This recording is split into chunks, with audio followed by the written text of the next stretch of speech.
নোদাখালীর ধর্ষিতা ওই বৃদ্ধার শারীরিক পরীক্ষার পাশাপাশি আজ আলিপুর কোর্টে নেওয়া হলো গোপন জবানবন্দিও। গ্রেপ্তার এক। দক্ষিণ চব্বিশ পরগনার বজবজ ২ নম্বর ব্লকের রানিয়া গ্রাম পঞ্চায়েত এলাকায় গত ২৯শে ডিসেম্বর ৭৫ বছর বয়সী এক বৃদ্ধাকে রাত আনুমানিক ১টা ৩০ নাগাদ ধর্ষণের অভিযোগ ওঠে।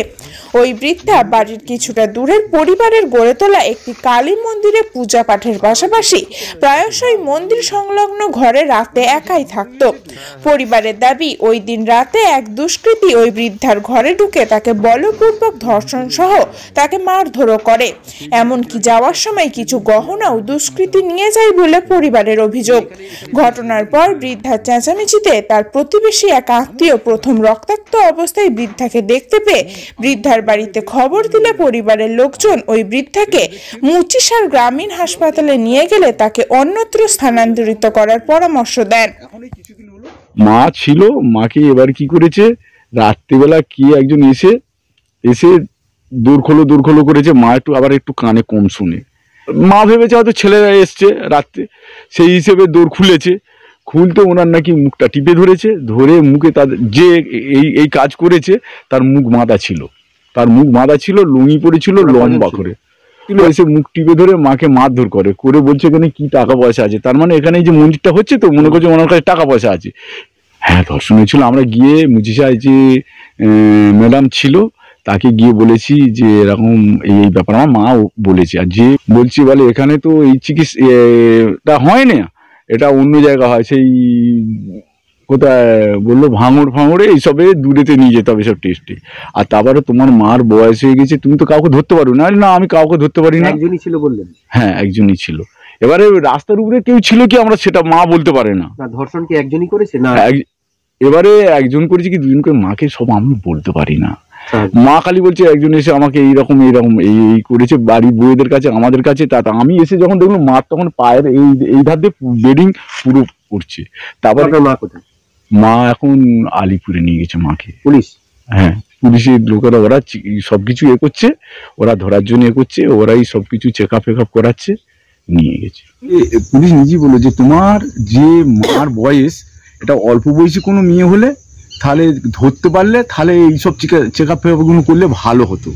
ইচ্ছা করে এখান থেকে নিয়ে যাও, আর গিয়ে ওখানে যে চুরি হয়েছে বা এই যে তোমার মার জিনিস নিয়েছে, ঠাকুরের জিনিস নিয়েছে, আর অল্প টাকা ছিল ওটা নিয়েছে, সেইটা তোমরা এক কাজ করো, ওখান থেকে একটা কেস করে যাও। নোদাখালী ধর্ষণের এটা বলুনি, ওটা ওই শনিবারে রাত্রে হয়েছে।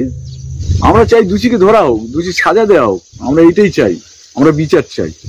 পরিবারের দাবি, প্রথম দিন নোদাখালী থানার পুলিশের পক্ষ থেকে কোনো ধর্ষণের মামলা রুজু করা হয়নি। তিনটি সাদা কাগজে সই করিয়ে কেবলমাত্র মারধর এবং চুরির ঘটনাই লেখা হয়। পরবর্তী সময়ে পরিবারের পক্ষ থেকে ডায়মন্ড হারবার জেলা পুলিশের সুপারের অফিসে লিখিত অভিযোগ করলে ধর্ষণের মামলায় এক ব্যক্তিকে গ্রেপ্তার করে নোদাখালী থানার তদন্তকারী আধিকারিক। আজ আলিপুর কোর্টে ওই বৃদ্ধার গোপন জবানবন্দির পাশাপাশি তার শারীরিক পরীক্ষাও করানো হয় পুলিশের পক্ষ থেকে। স্থানীয়দের দাবি, সন্ধে হলেই ওই মন্দির সংলগ্ন এলাকায় মদের আসর বসত প্রায় প্রতিদিন। করোনাকালীন সময় থেকে ওই মন্দির লাগোয়া একটি তৃণমূলের পার্টি অফিস হবার পর থেকেই ওই মদের আসরে বহিরাগত বেশ কিছু যুবক আনাগোনা করছিল বলে দাবি স্থানীয়দের। ঠাকুমা হয়তো ভোরবেলা দোকানে, চার দোকানে ওর বাবা ছিল, নিয়ে গেছে, বলে করেছে, আগে করেছে, ঘটনা ঘটেনি।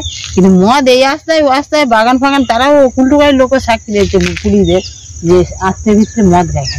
পুলিশ হচ্ছে ধরেনি, পদ্মার পাড়া সেখানে এইটা বসে আছে, ভয় হবে না। আমি তো আসার সাহসে গরম পড়লে, মানে ছাত্রের গরম, ওখানেই থাকি আমরা, 3জন লোক, 3জন মেম্বার থাকি।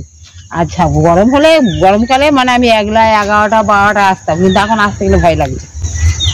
এখন শীত পড়েছে, আসিনি যেন মনে তো গা ছমছম করছে। এরকম কোনোদিন ঘটনা আমার সত্যি এখানে হয়নি। এই হলো পার্টি অফিস হওয়ার পর থেকে বাইরে থেকে সব ছেলেরা আসে, এসে তো এখানেই তো মদ ফদ খায় বেশি। কতটা আতঙ্কে আছেন? আতঙ্কে বলতে কতটা কি বলবো বলুন তো।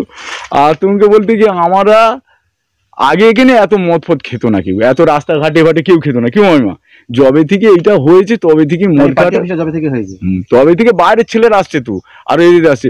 মেন যে পার্টির লোক, যারা ভালো ভালো লোক, তারা কিন্তু এখানে আসে না। সমগ্র ঘটনায় একদিকে যেমন বামেদের পক্ষ থেকে প্রতিবাদ সভার আয়োজন করা হয়েছিল, ঠিক তেমনি তৃণমূলের পঞ্চায়েত সমিতির সভাপতি সুব্রত ব্যানার্জি বলেন, বৃদ্ধাকে মারধর এবং চুরির ঘটনায় একজন গ্রেপ্তার আছে শুনেছি, ধর্ষণ হয়েছে বলে আমার জানা নেই। আমার কাছে যেটুকু খবর আমি জানি যে একটা মন্দিরে একটা ঠাকুরের নদ নিয়ে গেছে এবং একটা চুরি হয়েছে এবং বাধা দিতে গেছে বলে ধাক্কা ফাক্কা দিয়ে মেরে বর্তমানকে ফেলে দিয়ে পালিয়ে গেছে এবং পুলিশ তো তার ব্যবস্থা নিয়েছে। পুলিশ তো দুজনকে বোধহয় অ্যারেস্ট করেছে। এরকম খবর তো আমার কাছে এখনো নেই, আপনারা বলছেন শুনছি।